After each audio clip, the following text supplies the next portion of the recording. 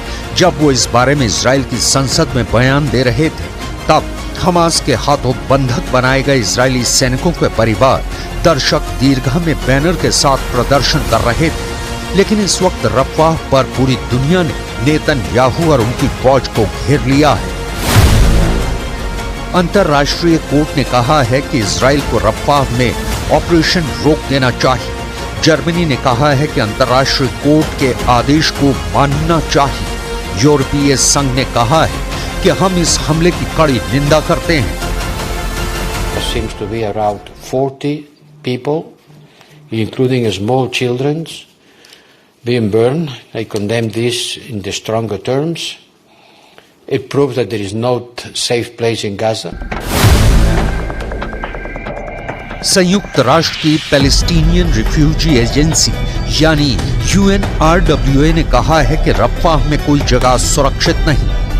France के राष्ट्रपति Emmanuel Macron ने कहा है रफ़ाह में हुई तबाही देखकर वो बहुत गुस्सा हैं। कनाडा ने कहा है कि वो इजराइल की मिलिट्री अभियान का समर्थन नहीं करता।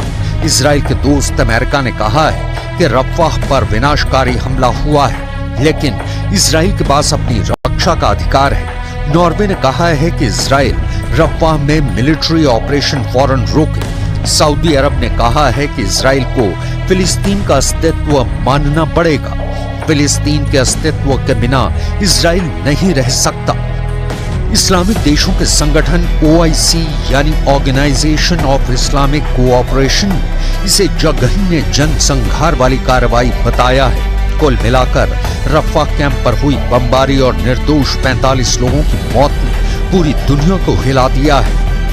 इसलिए ये रिएक्शन आने के बाद एक बार फिर वही सवाल, क्या आप नेतन्याहू इस गलती के लिए दुनिया से माफी मांगेंगे? क्या आप नेतन्याहू हमास से बोलेंगे I am sorry? מטבע הדברים, במלחמה בהיקף ובעצימות שכאלה, קורים גם אירועים קשים. חלק מהאירועים, כמו האירוע אמש ברפיח, קשים מאוד. פרטי האירוע אתמול עדיין מצויים בבדיקה, ואנו מחויבים למצותה עד תום. צה"ל מצר על כל פגיעה בבלתי מעורבים במהלך המלחמה. रफाह में लाशों के टुकड़े अब भी बीने जा रहे हैं, लेकिन नेतन्याहू ने कहा है कि वो अपना मिलिट्री अभियान जारी रखेंगे। इन तस्वीरों को देखकर इजराइल फिर से अपने आलोचकों के टारगेट पर है।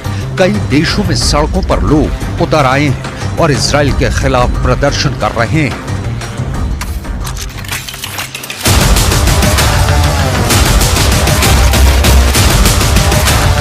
हाल ही में हमास पर आई एक रिपोर्ट ने इजराइल को भी डराया हुआ है और इसे लेकर इजराइल का युद्ध भी सवालों के घेरे में है। हमास की ताकत कितनी बची है, इसी मुद्दे पर आई रिपोर्ट ने नेतन्याहू को परेशान कर दिया है। अमेरिका के पॉलिटिको अखबार ने हमास को लेकर एक रिपोर्ट छापी है। इस रिपोर्ट में अमेरिकी खुफिया एजेंसियों के हवाले से मिली जानकारी पर बताया गया है 8 महीने के युद्ध में इजराइल अब तक हमास के सिर्फ 30% लड़ाके ही मार पाया है। यानी रिपोर्ट में पहली बड़ी खबर यह है कि 70% हमास अभी भी बाकी है। 70% मतलब 2/3 हमास अब भी इजराइल से टक्कर ले रहा है। रिपोर्ट में दूसरी बड़ी खबर यह है कि इजराइल ने गाजा में हमास के सिर्फ 35% सुरंग नेटवर्क को तबाह किया है। यानी गाजा में हमास की 65% सुरंग अब भी एक्टिव है। यानी 2/3 सुरंगों का इजराइल अब तक पता नहीं लगा पाया है। इस खबर से इजराइल में ऐसा पॉलिटिकल तहलका मचा है कि सब बेन्यामिन नेतन्याहू से पूछ रहे हैं कि क्या इजराइल हमास के खिलाफ युद्ध हार रहा है। नेतन्याहू बहुत बेचैन है, नेतन्याहू बहुत टेंशन में है और अब वो रफाह के हमले पर अफसोस भी जता रहे हैं।